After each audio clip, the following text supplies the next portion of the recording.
Did you know many of the great Ivy League schools in America have ties to slavery? In his book, Ebony and Ivy, Craig Stephen Wilder wrote extensively on the subject, and we're going to reference some of the information in this video. American slavery established the foundation for American economics, and it was the driving force for American economics for over 250 years. Trillions of dollars were made from the trade and free labor of enslaved Africans. Let's take a look at a few Ivy League schools and their ties to American slavery, as they were either founded by slave owners, financed by the slave trade, or maintained by free slave labor. Let's start by taking a look at one of the most prestigious schools in America, Harvard University.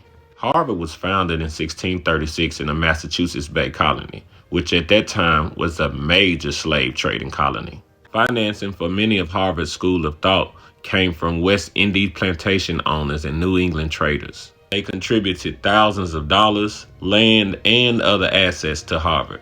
Isaac Royal, a wealthy Boston slave trader, donated land and contributed to the first professorship at Harvard School of Law.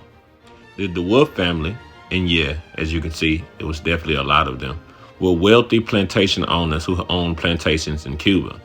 James DeWolf, pictured here, was reported to have transported over 10,000 enslaved Africans from Africa to America.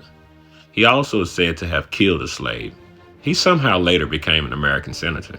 His family endowed professorships in mineralogy and geology, as well as natural history. Abbott Lawrence, a wealthy textile manufacturer who is said to have sourced around 65,000 pounds of cotton per week from the South, also donated to Harvard. He gave over $100,000 to help establish Harvard's schools of science. Enslaved men and women also served Harvard's presidents, professors, and even the students, caring for them in terms of cooking and seeing after their needs. As stated, slavery established the foundation for American economics, and it was the driving force for American economics for over 250 years.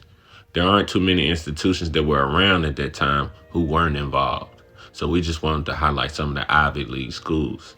Stay tuned for our next episode when we'll take a look at Yale University.